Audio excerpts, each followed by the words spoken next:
Hello दोस्तों, कैसे हैं आप सब। दोस्तों, आज हम नई योजना के बारे में बात करेंगे। 100 जिलों में लागू होगी पीएम धन धान्य कृषि योजना। इस पे सरकार 24,000 करोड़ रुपए खर्च कर रही है। ठीक है। इस योजना से दोस्तों केंद्र सरकार से प्रशिक्षित प्रधानमंत्री धन धान्य योजना को बुधवार में मंजूरी दे दी गई। इस योजना के तहत 100 जिलों में फसल उत्पादन बढ़ाने के लिए सालाना 24,000 करोड़ रुपए खर्च किए जाएंगे। उसमें 1,70,00,000 किसानों को फ़ायदा मिलेगा। यह योजना अगले 6 साल तक चलेगी। योजना में जिलों को शामिल किया जाएगा जो कि उत्पादकता में पिछड़े हुए हैं। प्रत्येक राज्य में कम से कम दोस्तों एक जिला इसमें ज़रूर शामिल किया जाएगा। वर्ष 2025 और 26 के बजट में इस योजना की घोषणा की गई थी।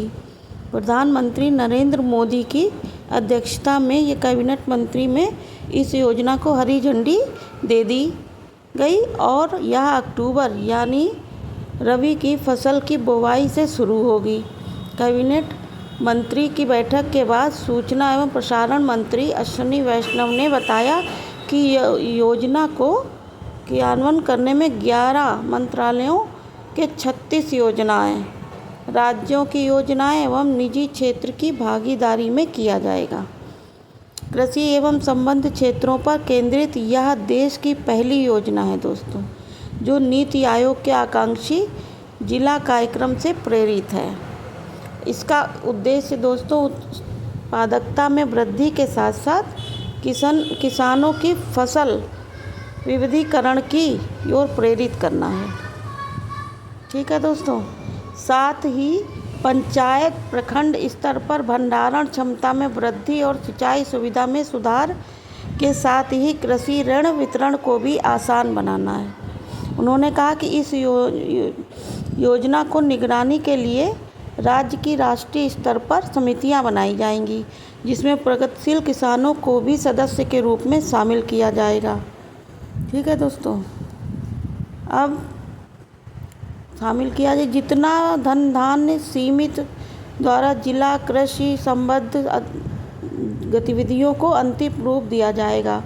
जिले की योजनाएं जैसे फसल विविधीकरण, जल एवं मृदा स्वास्थ्य संरक्षण, कृषि एवं संबद्ध क्षेत्रों में आत्मनिर्भरता, प्राकृतिक एवं जैविक खेती की विस्तार देने जैसे राष्ट्रीय लक्ष्यों को अनुरूप होगी। नीति आयोग भी जिला योजनाओं की समीक्षा और मार्गदर्शन करेगा। और दोस्तों एक कार्यक्रम के दौरान योजना को क्रियान्वयन करने की तैयारी पहले ही की जा चुकी है।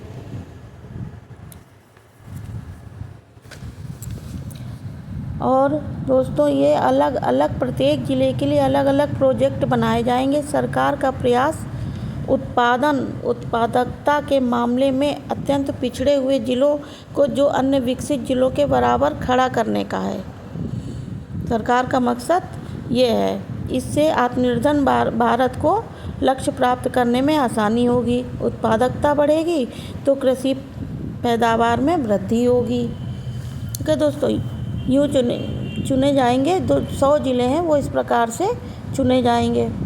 योजना के प्रत्येक राज्य में कम से कम एक ज़िला ज़रूर चुना जाएगा और पात्र ज़िलों को चयन 3 प्रमुख आधारों पर किया जाएगा। उसमें ज़िलों को प्राथमिकता दी जाएगी, कृषि उत्पादकता होगी और साथ ही कम लोन वितरण एवं कम फसल का घनत्व होगा। ठीक है दोस्तों। यही आज की वीडियो यहीं तक।